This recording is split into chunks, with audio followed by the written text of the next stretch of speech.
We grow mung beans because they're a profitable crop, and we like the flexibility that mung beans give us. We can plant them in the spring, or we can plant them later on, Christmas, January. It's quite a long planting window. They're a profitable crop in their own right.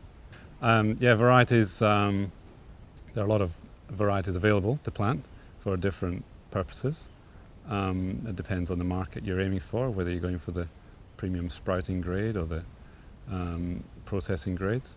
And also, depending on what time of year you're going to plant, some varieties are better suited to an early plant or a late plant. And some of them have better features like easier to harvest. They hold the pods up a bit higher off the ground, don't fall over. That's the kind I prefer. Mung beans are gaining importance. I think we've learned a lot of how to manage them better, and it's showing us some very good results over the last few years. They're a good rotation crop, a good rotation from a nutritional point of view, in that they're fixing their own nitrogen and leaving some nitrogen behind, hopefully for the following crop. They're a good rotation from a disease point of view, a good disease break in what we're tending to see is a lot of sorghum being grown year on year, and a good rotation in being able to get on top of some problem weeds that we're beginning to find around. Mung beans are a good entry for sorghum the following year. If you're lucky to get rain in the autumn, you could go into wheat. Certainly sorghum following mung beans is a pretty good way to go. There's some good opportunities with crops like mung beans. When we do have some winter crops or some better winter seasons, mung beans are a good way to switch from some summer to winter or from winter back to summer again. Flexibility is very important because the climate's so variable. Rainfall is so unpredictable. You never know if you're going to have a downpour or you're going to be dry for 6 months, and we don't really have fixed crop rotations. We make the use of what moisture we get when it arrives, and flexibility is very important for us in that respect. There's quite a lot of benefits from using mung beans in a rotation. They do lend themselves to spraying with a shielded sprayer, so you can get on top of problem weeds that way. You can also use a grass weed herbicide across the whole paddock if you've got problems with grass weeds, and you obviously don't have that option with sorghum. I mean, in mung beans you're using a lot of more contact herbicides rather than residual herbicides, and so it leaves options open for following crops as well.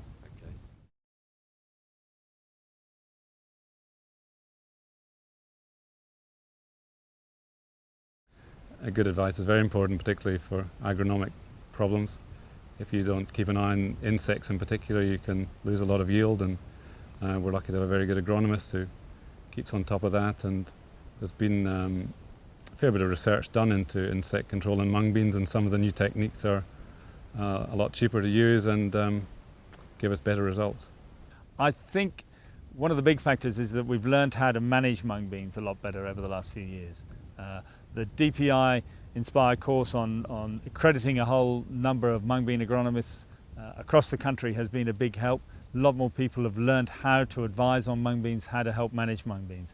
I think also the IPM that has come certainly into the Downs area, starting with the cotton but covering all crops, has lifted the number of beneficial insects that we're seeing, and that has made a very significant difference to the way we can control Heliothis and mirids and other problem insects in the mung beans, in that we've now got more flexibility, we've got a few better products. We've had some great work done by some of the researchers, especially people like Hugh Breyer and his team, and we're able to manage mung beans much more successfully and feel confident that we can control all the insects.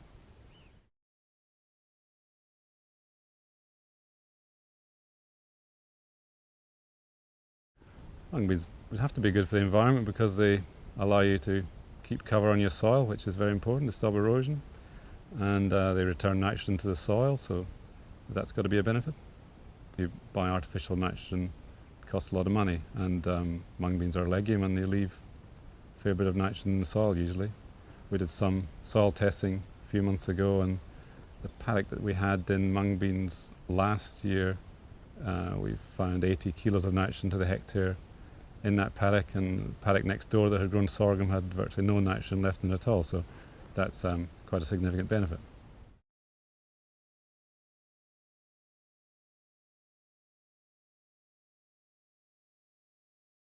Yeah, economically, mung beans over the last few years with the better prices, have really started to produce some very strong gross margins. Harvest management is very important.